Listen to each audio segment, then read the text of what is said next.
Yes, Austin.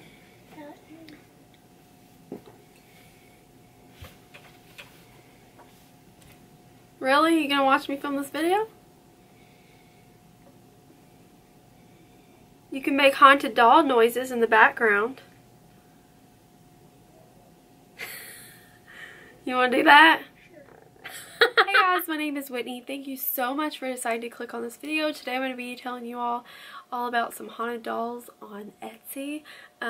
They are very descriptive and honestly I don't know what to think, but it is very interesting, and so let's jump right in. And she has a picture with her. It says in the item description, Jean is a vintage porcelain doll and photo that's 16 inches tall. Her and her picture came to us by way of a family at their request after we conducted an investigation within their home in the late 1990s. Jean enjoys making herself known and has whispered, "Hi," and "I'm here," to family members and friends, usually when they are walking down the hall. She has been seen briefly in the hall and in the den on numerous occasions, and perfume has been associated with her during these times.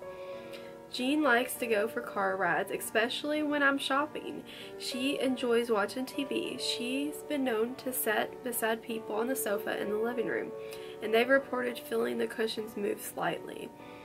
She's moved in her home and has been found in the living room on the floor near the sofa, and in the hall leaning against the wall near the room in which she's kept. Jean is a lovely doll and we enjoy having her live with us. Through EVP sessions taken with Jean, we've learned that she's lived during the 1940s in Illinois with her husband and 2 children. We believe she's passed away many years after her photo was taken, while in her mid-70s. Should you take Jean into your home, you will receive her EVP to the store and then home, which will be sent to your PayPal email address associated with your Etsy account. That's really interesting and pretty cool. I love how they added the picture, and then you also get the EVP to back up that it's like an actually haunted doll. Okay, so this one is really pretty. Her name is Elizabeth. Elizabeth was sent to us from an estate in upstate New York. A woman there has been sending me dolls since last year. All of them are haunted. This one is the last one of the 3 most hauntingly beautiful dolls she sent. The others are kind of spooky. Elizabeth grew up on a sugar plantation in the Carolinas. Her father was a prominent political figure and war hero. She was said to be married onto another wealthy family, but she died before that could happen. Many of her dreams and visions stemmed from anxiety over the arranged wedding. She knew it was her duty to do it as her parents suggested, but she had already fallen in love with someone else and was dreading this experience. Her stress levels were probably what got her sick too. Her mother came down with it first, and then she had spent weeks nursing her mother back to health, only to have her die in her arms. Elizabeth died soon afterwards. She talks easily on the Ouija board, but especially in her dreams. She can be much more vivid and detailed in her storytelling. When she visits us in our dreams, she gives off a very different type of vibe. Not sure why. She is actually very communicative and friendly. She can come off as a bit spooky at times, but I think it's just her vibration. She has a different feel to her. We adore her. And at the end it says, important if she sticks in your head after seeing the listing, and if you keep on thinking about her, maybe dream about her, know that she has chosen you. That's how they do it. They can reach out through the airwaves and connect with people around the world. I get emails all day long from people who have one of these dolls stuck in their head. Well, that's something. Alright, I have been interrupted 50 jillion times tonight, guys. And I'm holding this baby now because he's sick. Hold on, honey. This is Bubba. Hello. Alright, his name is Doug. Here's the story about him. Doug was raised in a small town in Alabama. He was raised by very good parents. He always dreamed big. He always wanted to be in the modeling industry and progress into acting. His parents wanted him to go to college and be a family man.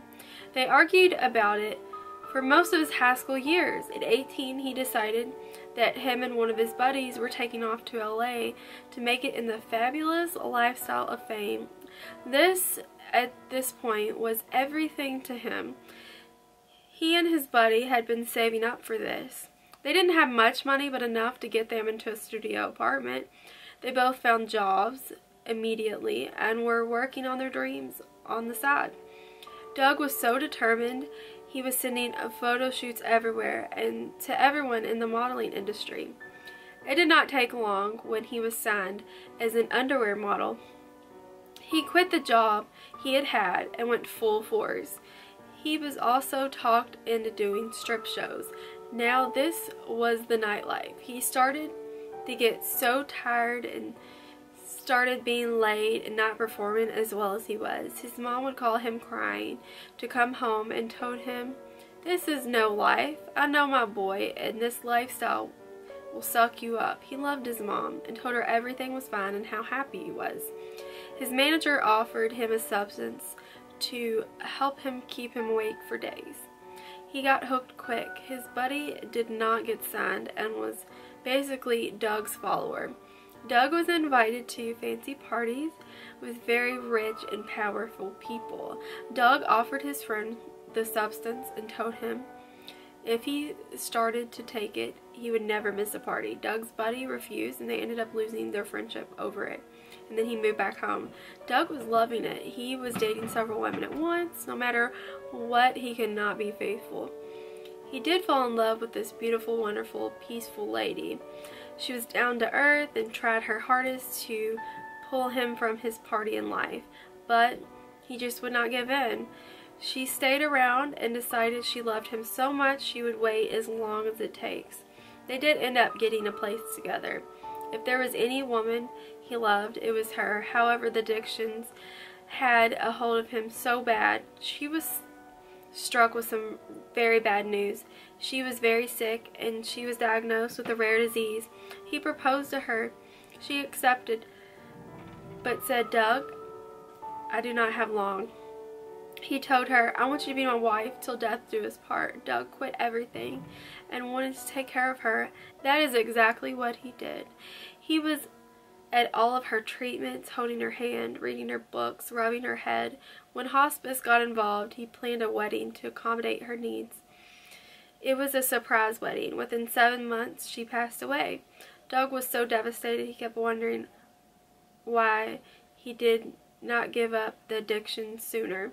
Soon after, he called his dealer and was taking her death so bad that he took too much and overdosed. All he wanted to do was be with her. He figured this was the only way to see her again. I've personally seen Doug have watery eyes. I have seen his facial expressions change. I have heard whispers from him. I have seen many orbs circle him.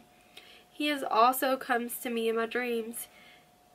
He was so grateful to experience true love. He wants that for others. The doll itself is 12 inches in height. To me, he's gorgeous to look at. He is not a toy and not recommended to be played with. By state law, I must inform you of the following. You must be 18 or older to purchase and blah blah blah. But anyways, that gave me cold chills. That's so sad. That is such a tragic story. Oh, poor Doug.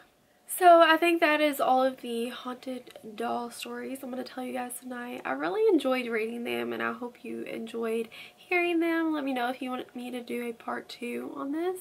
I would honestly love to. If you have any video suggestions, leave them down below for me. Make sure to like this video for support. Let me know down below if you think that haunted dolls are real. Have you ever encountered a haunted doll or owned one? And let me know down below for sure, because I just think that's really interesting. And subscribe if you aren't already. I will see you guys in my next video. Bye!